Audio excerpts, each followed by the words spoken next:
Space में हम इस धरती तक सीमित नहीं है। हम वो पहली संस्कृति हैं जिसने तारों की भाषा दुनिया को सिखाई, जिसने नक्षत्रों को संज्ञा दी, जिसने आकाश से गंगा निकाली और जिसने सागर पर सेतु बनाया। मैं तो यह भी पूछना चाहता हूं मेरे भाई, जिन लोगों को लगता हो कि यह कल्पना है, वैसे तो वो आपके अज्ञान के कारण कल्पना लगती, जैसे बहुत सी चीजें विज्ञान की आज से 100-150 साल पहले कल्पना लगती थी, पर उनसे पूछ लो कि भाई ऐसी कल्पना भी तुम क्यों नहीं कर पाए। उसके लिए भी तो इतनी विराट दृष्टि चाहिए कि आप आकाश गंगा तक सोच सकें। तो इससे आप समझिए कि स्पेस में हमारा विस्तार कहां तक था। अब टाइम पे आइए, अभी 2 महीने पहले हम लोगों ने अपना नववर्ष मनाया, तो अभी क्या चल रहा है, ईस्वी संवत 2021। तो किसी का 2021 चल रहा है, किसी का 1400 से चल रहा है। हमारा वैसे टेक्निकली ही सबसे पुराना है 2071, उससे पहले 5100 से अधिक युधिष्ठिर संवत, और हमारा सबसे पुराना संवत क्या है, ब्रह्म संवत, जो 1,97,40,28,000 कुछ 100, मुझे एग्जैक्ट फिगर नहीं याद है, वहां तक 1.97 बिलियन ईयर्स। बाकी दुनिया में कोई भी सभ्यता 1000 से ऊपर नहीं जा पाई। किसी संस्कृति में कहा गया 14,000 साल पहले दुनिया बनी, किसी ने कहा 7,000 साल पहले दुनिया बनी, किसी ने कहा 30,000 साल पहले दुनिया बनी। कोई 1 लाख तक भी नहीं पहुंचा और हम 1.97 बिलियन तक पहुंचे। और इसकी प्रामाणिकता क्या है, इसकी वैज्ञानिकता क्या है, इसका प्रमाण देता है दुनिया का सबसे बड़ा कॉस्मोलॉजिस्ट कार्ल सेगन। और ये कार्ल सेगन कोई छोटा मोटा आदमी नहीं था। आप में से जो लोग विज्ञान में रुचि रखते होंगे उनको पता होगा कि first man made object which has gone beyond solar system, सौर मंडल के परे जाने वाला पहला मानव निर्मित उपग्रह वॉयेजर है, जो 1978 में छोड़ा गया था। उस वॉयेजर में एक संदेश अंकित किया गया, उसमें चित्र भी बने हैं, भाषाएं भी लिखी हैं, तरह तरह की वॉइस रिकॉर्डिंग भी है। उस संदेश को जिस कॉस्मोलॉजिस्ट ने बनाया उसका नाम है कार्ल सेगन। तो आप समझिए वो कितना बड़ा और कितना महत्वपूर्ण व्यक्ति था। कार्ल सेगन लिखा है, only the ancient cosmological calculations of Hindus matches with the modern scientific calculations because they went to the billions। और आज हम मानते हैं कि 4.5 बिलियन ईयर है अर्थ की आयु, 1.97 बिलियन हमारे यहां मानी गई। कार्ल सेगन कहता others were not able to even reach 100,000 and Hindus have calculated up to billions. तो अब ये एक वैज्ञानिक कह रहा है कि हमारा टाइम में कितना लंबा व्याप है और स्पेस में कितना लंबा व्याप है। तो आपको यह समझना चाहिए कि जिसे हम सांस्कृतिक राष्ट्रवाद कहते हैं वो कितना गहरा और गंभीर है। अब मैं आपसे कभी पूछूं कि दुनिया में सभी धर्म संस्कृतियां दावा करती हैं कि हमारे पास बिल्कुल अलग विचार है, हमने बड़ा अच्छा विचार दिया है। अगर हम आपसे पूछें कि हमारी संस्कृति में ऐसा क्या है जो दूसरे में नहीं है, बहुत से लोग कहेंगे साहब उसमें बड़ा सदाचरण की बात कही गई, नैतिकता की बात कही गई। तो लोग कहेंगे ठीक है भाई, दूसरी जगह भी कही गई, शायद कोई फॉलो करता है या नहीं करता। पर मैं अगर आपसे पूछूं कि वो चीज बताइए जो हमारे यहां लिखी और दूसरी जगह लिखी ही नहीं, वो क्या है? आप सबने नाम सुना होगा Vedic mathematics. Have you ever heard of mathematics as a part of religious text? ये सिर्फ हमारे यहां है। गणित धार्मिक पुस्तक का हिस्सा है। Ayurveda medical science, it is globally accepted as a structured medical science, by name itself is a part of Vedas। Medical science धर्म ग्रंथ का हिस्सा हो, गणित धर्म ग्रंथ का हिस्सा हो, ये दुनिया में कहीं नहीं। बाकी जगह विज्ञान और गणित का धर्म से संघर्ष है, हमारे यहां वो धर्म ग्रंथ से उद्भूत हो रहे हैं। ये फंडामेंटल डिफरेंस है हमारे और उनके बीच में। और इतना ही नहीं, मैं कभी आपसे, आप लोगों ने ध्यान दिया हो अगर गणित की जो खोज है, वैसे तो बहुत सारी चीजें थी जो अंग्रेजों के आने के बाद छुपा दी गई, क्वाड्रेटिक इक्वेशन हो, अलजेब्रा हो, ट्रिग्नोमेट्री हो, ये सारी चीजें। मगर एक ऐसी चीज है जो कमोबेश सभी लोग मानते हैं, चलो ये तो मान ही लेते हैं कि भारत ने दिया। वो क्या था? शून्य। अब कहा जाता शून्य किसने दिया? आर्यभट्ट ने खोजा। अरे भाई आर्यभट्ट ने खोजा नहीं, आर्यभट्ट की किताब में पहली बार तुमको लिखा हुआ मिला। अगर आर्यभट्ट ने शून्य खोजा तो बौद्ध मत में शून्यवाद का सिद्धांत कहां से आया? वो तो आर्यभट्ट से पहले के थे। और ये बताइए कौरवों की 18 अक्षौणी सेना से लेके भगवान राम की जन्म कुंडली बन रही थी, वो बगैर शून्य के बन रही थी। वास्तविकता यह है कि शून्य वेदों से निकला और वो इस बात को स्वीकार करने को तैयार नहीं होते थे कि धर्म ग्रंथ से निकलता है, इसलिए उनको छटपटाहट थी, इसलिए वो कहने का प्रयास करते हैं किसी और ने निकाला था।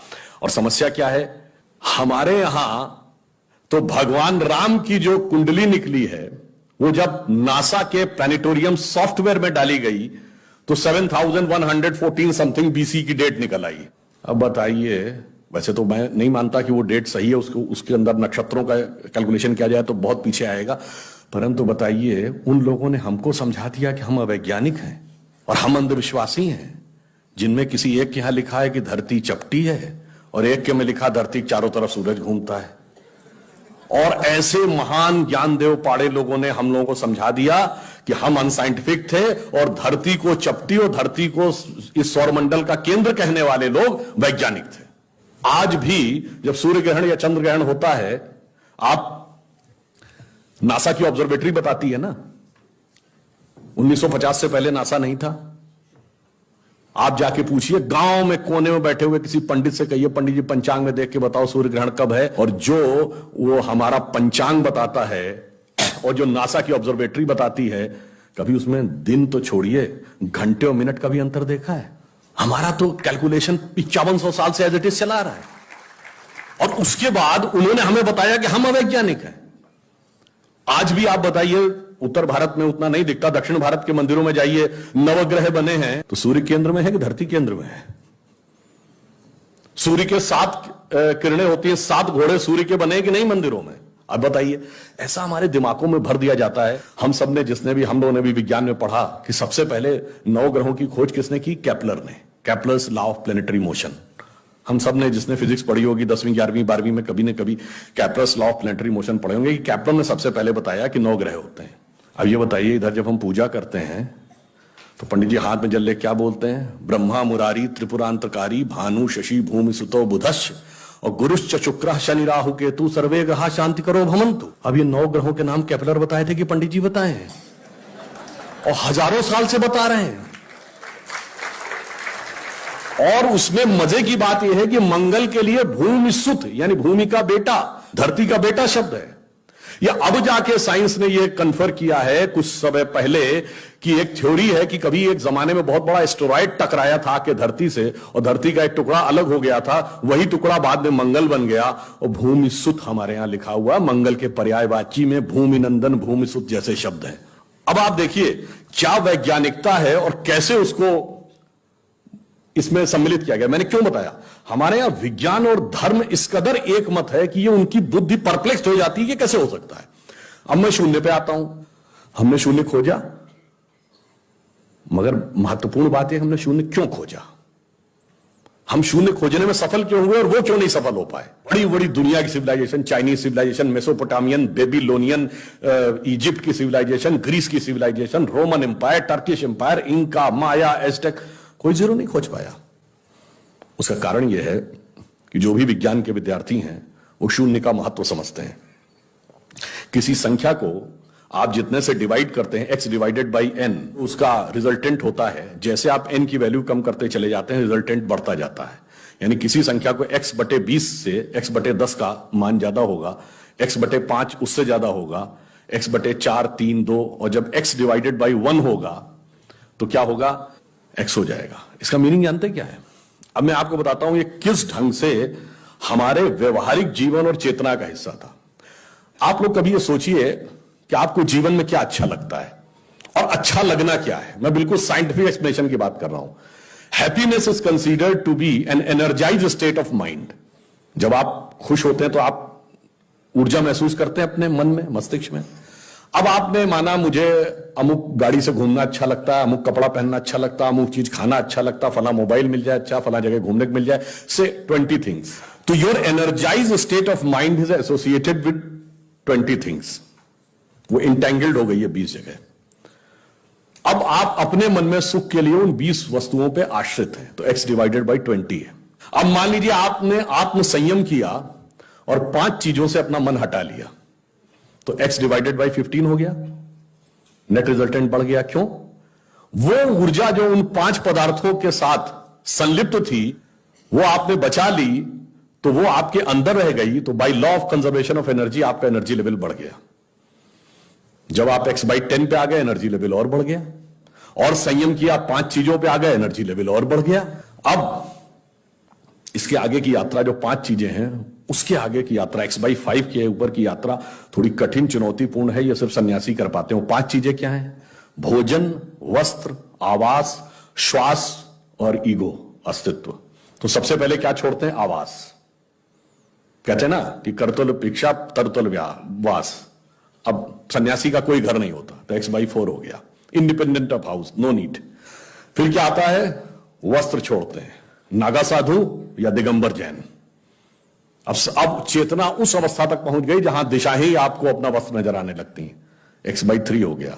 अब भोजन, अब कॉन्शियसनेस उस लेवल पे पहुंचती है जहां पर उसको ऊर्जा लेने के लिए पदार्थ की जरूरत नहीं है, वो सीधे कॉस्मिक एंगल से एनर्जी ले सकती है। जैसे आपने सुना होगा, बहुत से ऐसे महात्मा होते हैं महीनों महीनों तक नहीं खाते। वो एक स्टेज आती है जब आप उस अवस्था में पहुंच जाते हैं कि आप सीधे कॉस्मिक एनर्जी को ग्रहण करने की स्थिति में आ जाते हैं, आपको मटेरियल एनर्जी की जरूरत नहीं। तो x/2 हो गया। अब है श्वास एंड योर एग्जिस्टेंस। जब तक मेरी सांस चल रही है तब तक मैं हूं, पर जिस क्षण आप श्वास को भी नियंत्रण करने की क्षमता प्राप्त कर लेते हैं, your consciousness become independent of your breathing. मैं चाहूंगा तो मेरी सांस चलेगी, जब नहीं चाहूंगा तो सांस नहीं चलेगी, फिर चाहूंगा तो सांस चलने लगेगी। यह अवस्था होती है समाधि की अवस्था। तो आप x/1, तो x/1 is equal to x। अब आपने आत्म स्वरूप का साक्षात्कार कर लिया, परंतु एक चीज रह गई, मेरा एग्जिस्टेंस, मैं एक एंटिटी हूं, मैं एक व्यक्ति हूं, मैं एक पुरुष हूं, मेरा नाम है, वो तो है ना। जिस क्षण आप अपने कॉन्शियसनेस को अपने एग्जिस्टेंस से इंडिपेंडेंट कर लेते हैं, तो n की वैल्यू क्या हो गई? 0। तो x/0 is equal to infinity. तो अनंत की यात्रा शून्य से होकर जाती है, और हम अनंत खोज रहे थे, इसलिए हम शून्य को खोजने में सफल हुए। यह मूल कारण है कि हम भारतीय शून्य को क्यों खोज पाए।